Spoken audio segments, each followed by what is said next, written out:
Hello, Leon. Delighted to be having a chat with you. How's life in Northampton? Yeah, good, thank you. Hello, Terry. You all right? Yeah, good, thanks. Sunday off work, all sun shining outside. Yeah, well, bit rainy here Yeah. earlier on today, but it's all gone now, so it's Oh, nice. oh, good.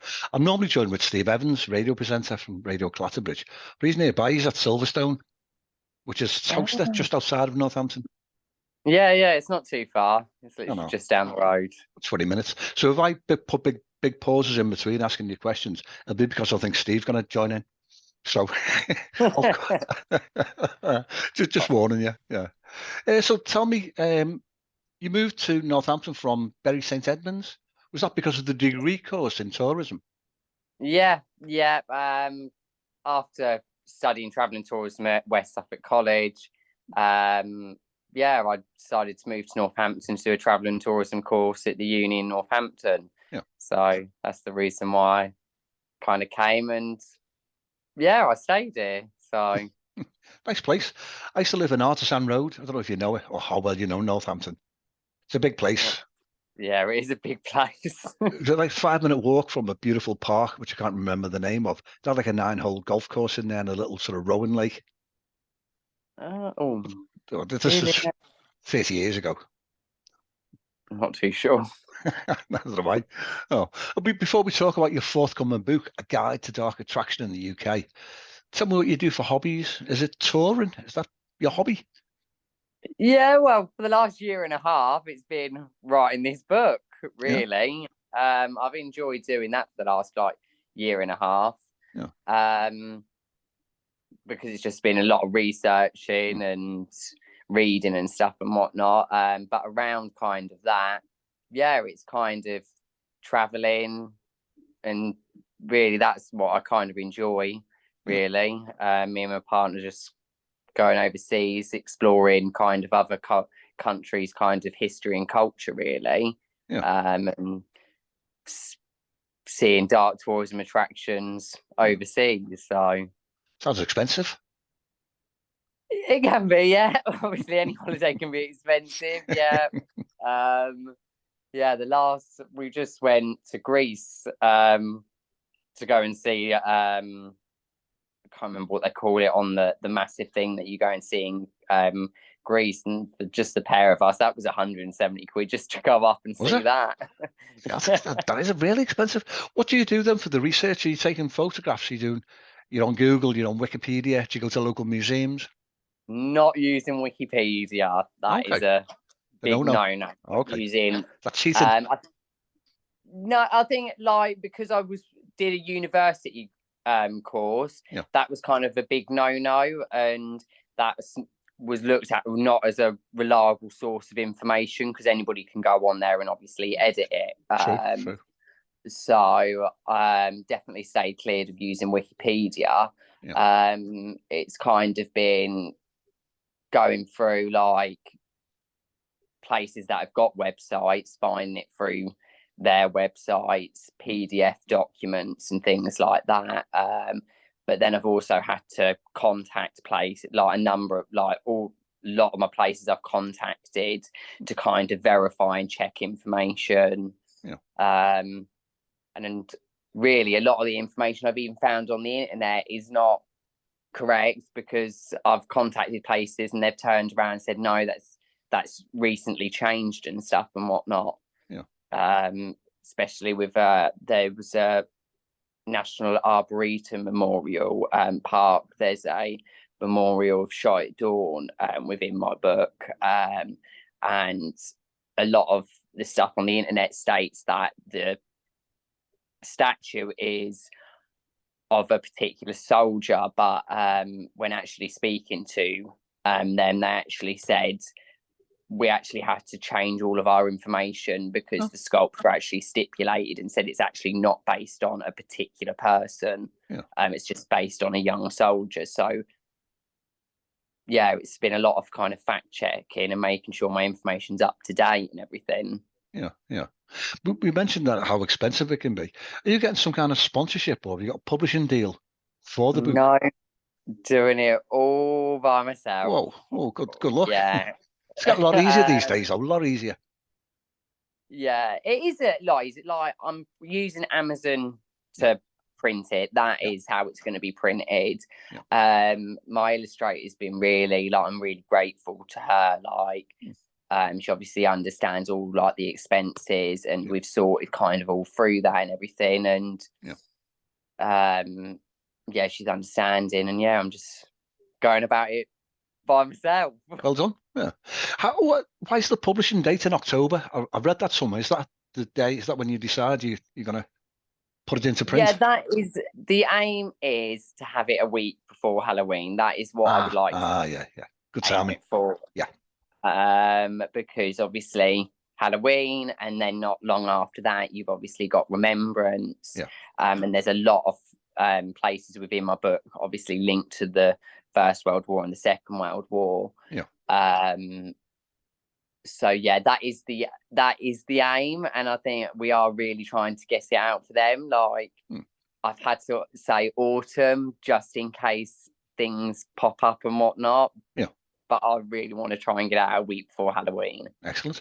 It looks to me like a type of book you give as a gift, as a Christmas gift, something with chapters that you can dip in and out of. Yeah, it's not exactly like you said. It's not a kind of book that you can read, like, you have to read page to page. Like you said, you can dip in and out of it. You can pick it up, read one place, and then put it back down. And you can hopefully take it with you on your travels and stuff and whatnot. Like, really, like that. Really, just You mentioned the World War, both World Wars. Have you heard about a site in Liverpool, Durning Road off Edge Lane, during the Second World War, 1940, during the Liverpool Blitz? I think it was a parachute mine landed on top of Edge Hill College, and there was an air raid shelter below the college with about 300 people in. And what it did, it blew up the boiler and the heating system, and all those people, 166 people died on there, I think. There's a small plaque on the site to remember it. Oh, really? Yeah. I haven't actually heard of that. I ain't gonna lie. No, I haven't. I have covered like a bit of I have covered a place in Liverpool that suffered from the Blitz, and that was a church. But I hadn't. The bombed out church was that? Top of Bow Street. Yeah. Do you know that's like a restaurant, like a sort of a party theme going on there? There's meals served there. They regularly have open bars and things. Oh. And book signings as well, which is not a bad place to go to actually for a book signing. No. I might keep that in mind. You've also visited the Liverpool Maritime Museum for the slave exhibition. Yeah.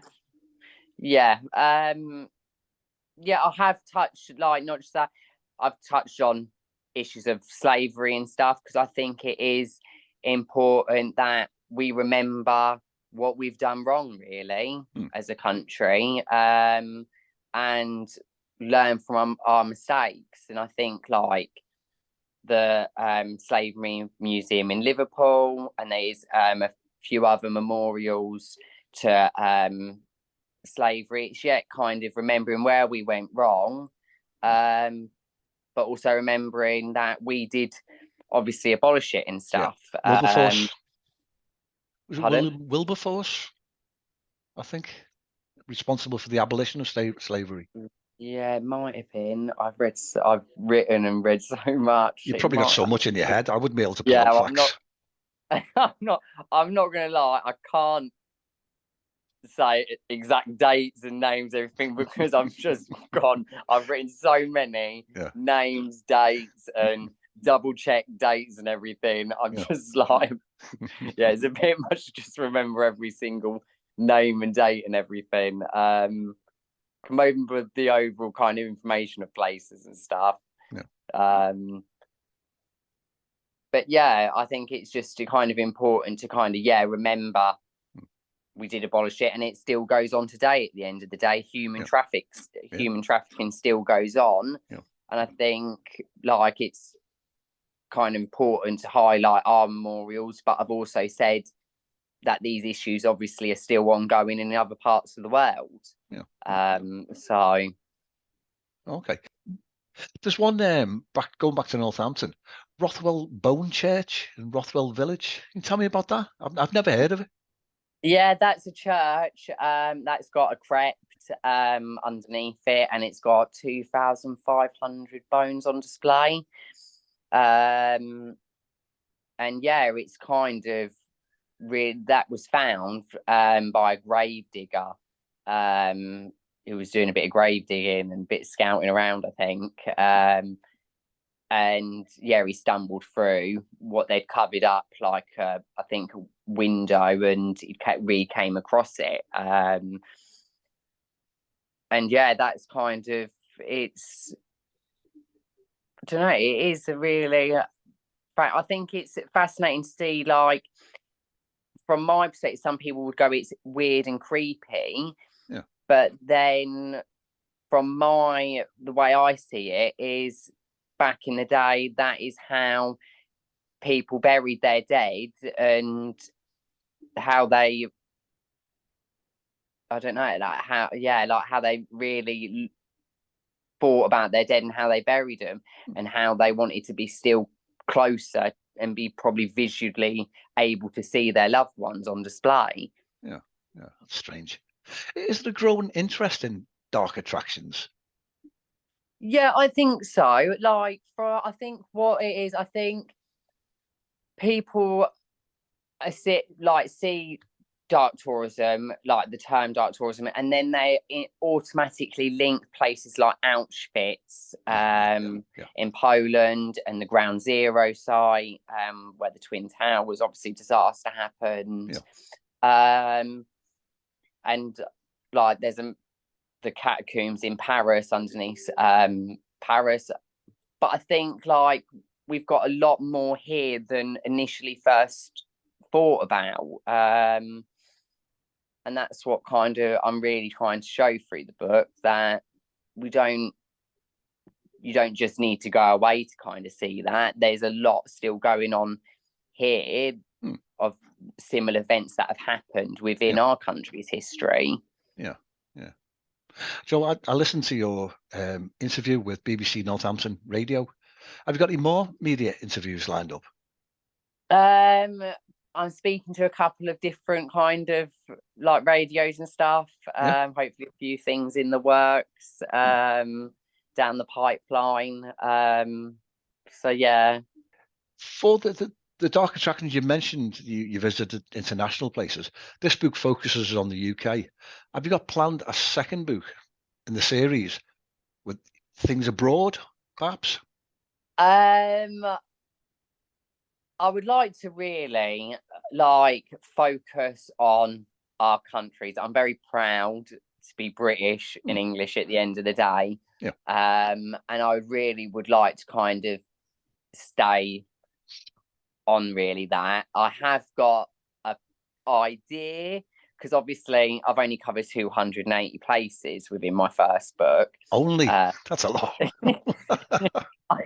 That is a lot, as some people say, but there's still a lot more. Yeah. And I'm bound to get people who are going to turn around and say, have you heard of this disaster? Have you heard of this memorial? And my idea is kind of to have something that is more, not a book, but it will be more personal centered for that individual when they're traveling, to look for these kind of places. So yeah, there is an idea in the works. Don't want to give too much away. Okay. Well, what's your ambition? Is it to get like ideally like a television series with you presenting? I had, like, ages ago, I thought about something like a BBC Three channel like show or something. I wouldn't mind doing that. I'd love to do that, and kind of just still highlight our history and like dark tourism attractions.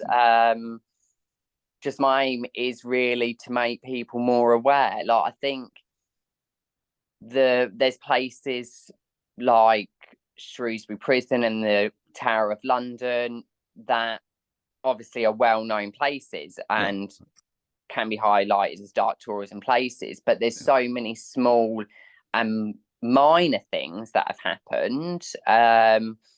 Like you go down to Great Yarmouth, there's a memorial to a bridge disaster that happened and killed, the bridge collapsed and it killed so many people. And there's a memorial to that. And it's them little memorials that I don't think people are aware of that were big events at the time.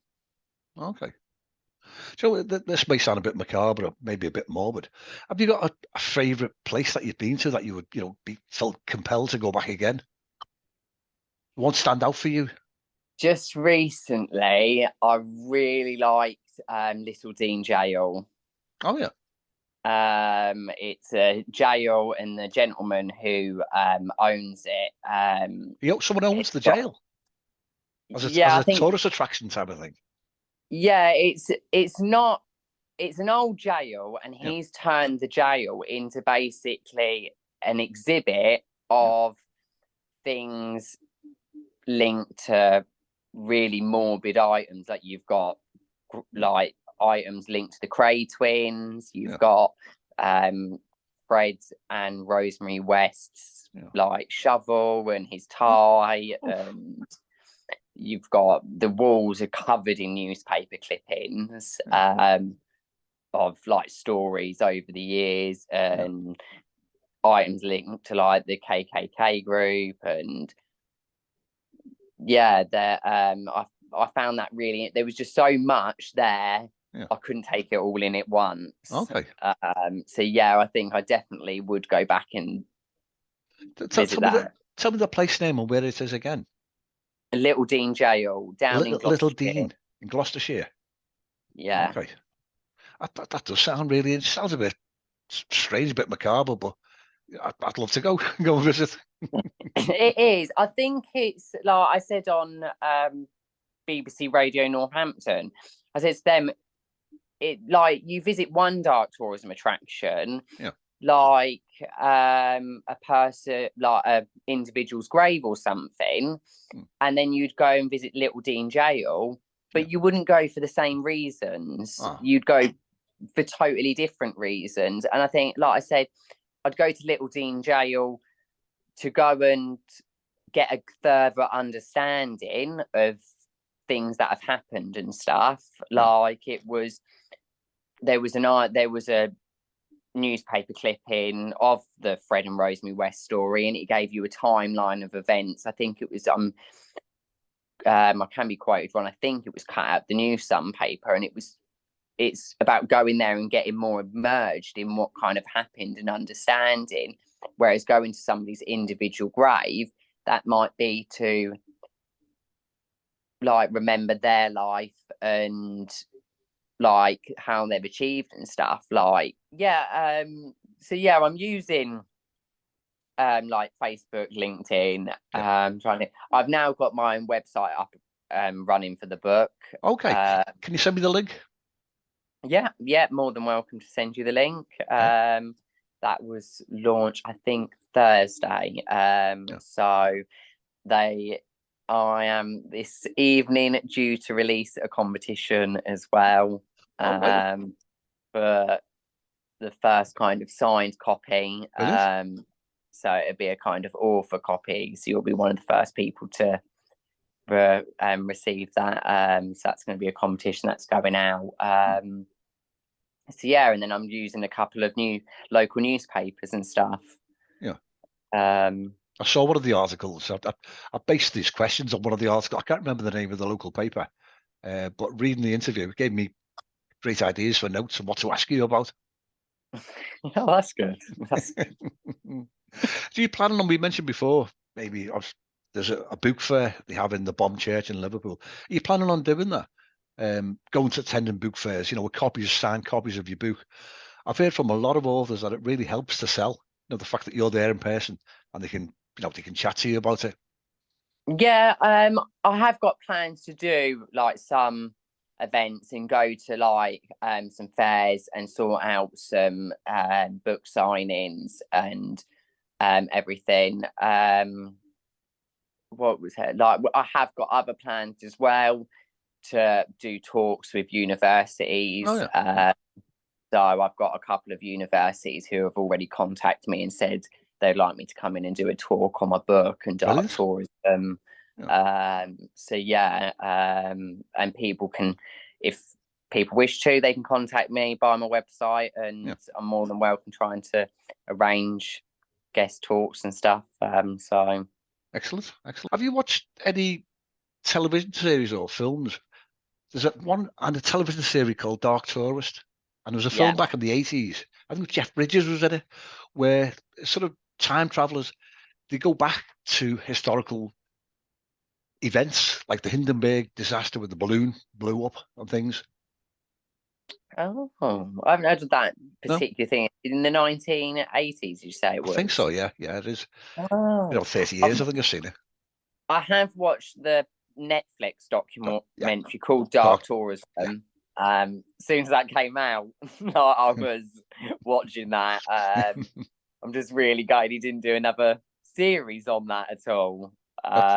Cancelled, hasn't it? I think. Yeah, it has. Yeah, he didn't get the go ahead for another series. But I watch documentaries and stuff on particular events and places. Like I have been to Pompeii and I've watched a number of documentaries on Pompeii. It's not. It might be. There's not so many particular things focused towards dark tourism, like TV programs, but there's documentaries on events of what's happened. So I watch them. Plenty on YouTube. I was going to ask you the book format. Are you planning on paperback, Kindle? Have you thought about audio version of the book? I haven't thought about an audio version as of yet. It's free. You can get it done free. When your book's uploaded to Amazon, there's a site called ACX, which is linked with Amazon. Basically, you click on there and include your book, and you've got a couple of options. You can pay for a producer, narrator. Might cost about £5,000, depending on who does it. Or you can get it done freely. You can now ask for a royalty share with the producer, and if they go ahead, because you need high specification kit, to do the recording. But if you go for a royalty share, that means that each of you share 20% royalties on the book. Because I think your book, it sounds like it'd be great, to be listening to as you're driving along, as a listen as well as a read. Oh, I don't know if I'd say about driving along. Some of the information might put you off focus of driving, and I don't want you end up being the dark tourism track into bypasses. Fair enough.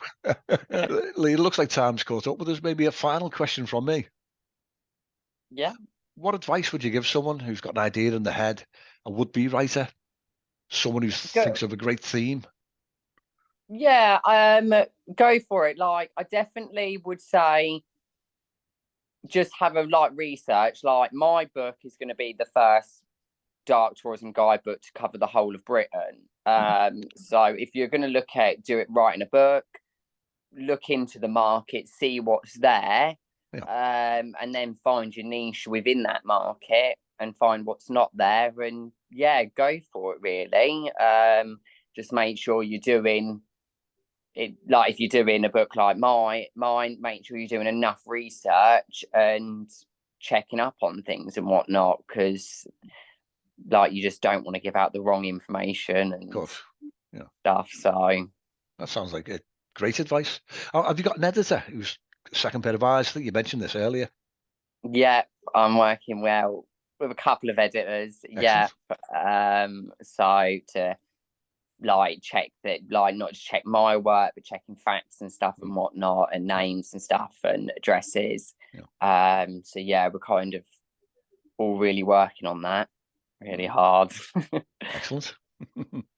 But as I say, time is catching up with us. It has, but it's been an absolute pleasure chatting with you. Yeah, it's been lovely talking to yourself as well.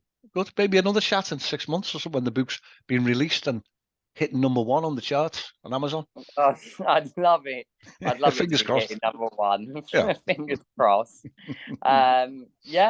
More than welcome. Excellent. Could all something nice near Halloween, as it's Halloween and remembrance. Near the launch. I'll be more than happy to do something with yourself. Excellent. Well, for now, thanks. Let's keep in touch as we have been, and reopen your Twitter account. I'll help you promote. Cheers, thank you. But for now, have a great rest of the weekend, Leo. You too. Thanks, Cheers. Terry. Bye now. Bye bye.